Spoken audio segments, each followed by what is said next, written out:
Hi everyone, welcome to Center of Balance Live.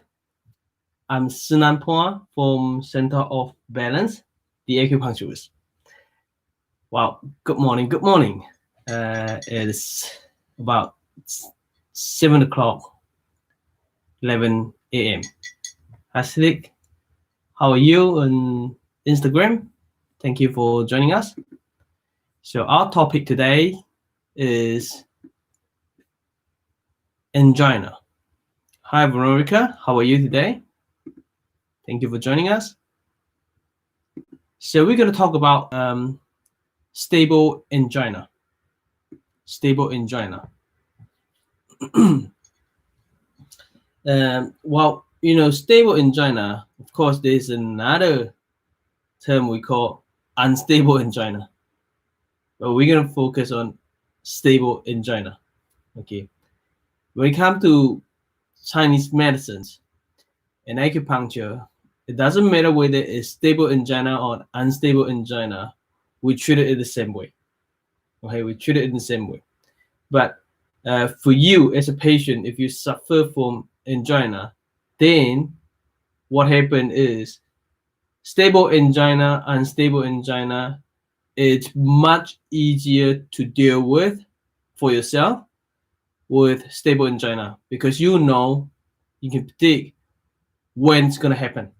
Okay, so a new topic, we talk about chest pain, right? Now today, we open a new topic called stable angina. So what is stable angina? Now, angina is a type of chest pain. We talk about chest pain. Now we know chest pain can cause for angina, and angina causes chest pain. Where is the pain? The pain will be in your chest over here. More likely to work into the left side of the chest or in the middle, right? It can go to your hand as well, pain or tingling, right? Especially on the left side. So angina is a type of chest pain that results from reduced blood flow to the heart. If your heart couldn't get blood flow itself, well, we know heart pump blood to the entire body to support your nutrient and oxygen, right? So the nutrient in blood, nutrient and oxygen is in the blood, so which means the blood carry the nutrient and oxygen to the entire body. That's how it keep you alive, and how, if you're sick, that's how it help you to heal. Without blood flow, blood circulation, you're not gonna heal. Okay, without blood circulation, we die. So we're talking about if the blood flow slows down, or if you can't get blood flow, right? If there's a blockage, then you can't get the blood flow, then things happen. Or if there's not enough blood, lack of blood, right? And you get trouble. Now, a lack of blood flow means your heart muscle isn't get enough oxygen, right? And as well as nutrient, of course. And that's why pain started. That's why you start to get chest pain. Oh, that's because the heart. Now, what does heart do? We just mentioned that the heart pump. This is the heart, and part need to pump. A pump, when the heart do this contraction, it pump the blood go to the entire body, right? So what is this doing? This is the muscle of the heart that contract, right? If you go for run, see the activities that we do, we're using our body to do all the activity. All the activity, even though I'm talking at the moment, we can't go without muscle. With the bone, if you just have the body structure is bone, muscle, tendon, joint, right? This is all structure. All the structure, if I'm raising my hand, I have to. The reason I can raise my hand is because the muscle contraction. And again, pumping this activity, this exercise, pump the blood out of the heart to the entire body. It's actually using the muscle of the heart, right? So when we do this exercise, pumping, contraction, that means you need blood flow to supply on it. Otherwise, it won't have energy, it won't have power to pump. Make sense? Right. Now, the chest pain in angina, the chest pain means the muscle of the heart didn't get enough oxygen. That not enough oxygen and nutrient is due to the muscle that hasn't got enough blood flow supply into it. So this pain, chest pain, is very often triggered by physical activity or emotional stress. Two things that trigger it very, very much: physical activity or emotional stress. Some people go for a walk, run. Oh, they can't run, they can't do that kind of exercise, which is kind of good in a good way. It in a way that's good in stable angina, because you know what triggered, you know. For unstable angina, which means you can go for a run and no problem, but sometimes it gives you problem. And people say, I have angina, but I can do everything, no problem. But suddenly they come. There you can't track it. And that is going to become dangerous for you, because it may suddenly take your life away. Okay? So stable angina means it happened for a reason, and you can track it. Okay? Now, stable angina, also called angina pectoris, is the most common type of angina. Very common, the most common compared with the unstable angina. So stable angina is a predictable pattern of chest pain. So it's predictable, you see. You can usually track the pattern based on what you are doing, what you feel the pain in, when you feel the pain in the chest. So tracking stable angina can help you manage your symptom more easily, right?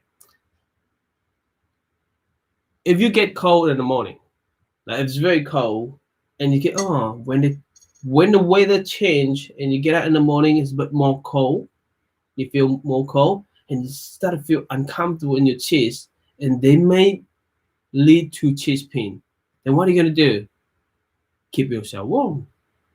Turn on the heat pump in the morning, so you can prevent it. You can make yourself feel better.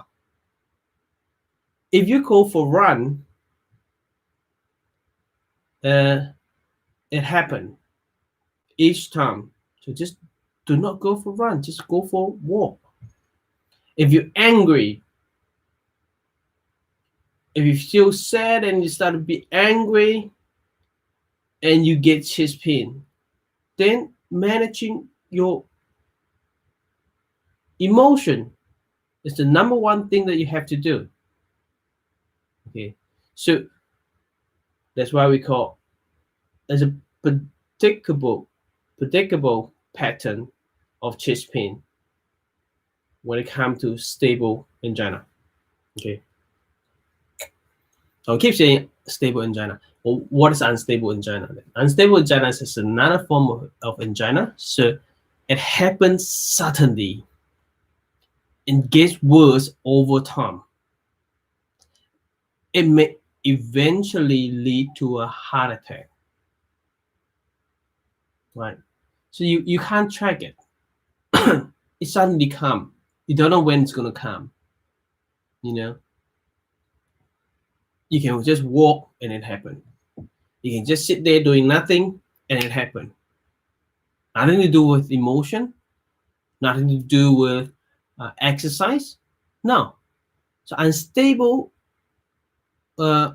angina, it come suddenly. It's difficult to track. It's become more dangerous.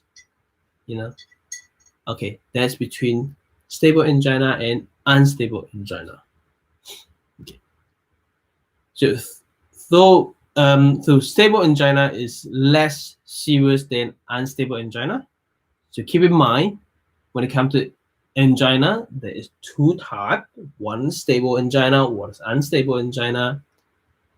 And it's less serious in stable angina, okay? But it's still not comfortable, no? Even though we say, well, less stable, less serious in stable angina, it's still not comfortable. It's still scary, huh? It's still scary. Even though, especially when you start, you get those symptoms. But people tend to get used to it. A patient gets angina, and they say, yeah, it's just angina. They got used to it. And really, I got patients got used to it. Right. So it can be painful and uncomfortable. Both sides of angina are usually signs of an underlying heart condition. So it's important to see your doctor as soon as you have symptoms, because then you have to do a lot of tests to pick up what's going on. Okay. Well, more commonly they'll give you drugs, warfarin or aspirin to thin the blood, to keep the blood flow to your heart. Okay. Right. That's it for today. Simple, right? It's just give you an idea. Yeah, Veronica, you connected today. That's great. So it actually, this is just giving you an idea what is angina. Okay, and actually come with stable angina and unstable angina. Okay, then further on, we're gonna talk about what causes stable angina, what are the symptoms of stable angina. Okay, then what are the risk factor for stable angina. So it means in what situation that you, in what conditions that you may end up with stable angina, or you may have a high risk for stable angina. So, and what do you do that you end up with stable angina? So we want to discuss this. If we know if you're in a high risk, then you can change this. You can prevent it. It's preventable. Angina is preventable. Okay, and how to diagnose stable angina? How to diagnose? So, how is stable angina treated? How do we treat it in Western medicine? Okay, and we talk about lifestyle, and how do we do in lifestyle? What can we do? Okay, and of course, I'm an acupuncturist and Chinese herbalist, and we're going to talk about what do we do? How do we treat using acupuncture? Right, using acupuncture. What is the point strategy? We're going to discuss this way, and then we're going to, another topic is using acupressure point. Then I have patients just simply using acupressure point and they reduce the pain a lot. I'm going to share this story with you when it comes to acupressure point. All right, and we're going to talk about lifestyle change, diet change to help with stable angina. Okay, this is all the topic we're going to talk about all over a week. or about 8 or 9 days. Okay, I hope that's going to help you, this information, and this information shared with you. If you're my patient or my Facebook page, or if you are not a patient, and it's okay, and I hope you get you find help on this video and live video. And if you're an acupuncturist and it's just a general information, I hope that can refresh your knowledge. And when it comes to acupuncture, then there's something that I want to share with you, and hopefully those strategy would help your patient as well. Okay, all right, stay awesome, and I love you all. I'll see you tomorrow. And remember, tonight, if you're an acupuncturist, we will have a Bai Hui 12 needle strategy, treating the entire body pain and organs issues. So I hope you join us tonight. If you haven't, and go to our Facebook and check on our post and register. We have so far, let me see, we have 242 attendees registered. Okay, so we will record it, and once we record it, and you can replay it later on. All right, stay awesome, and I love you all. See you tomorrow. Bye bye. Hi, happy day. How are you? I'm good. Day on Instagram. Thank you.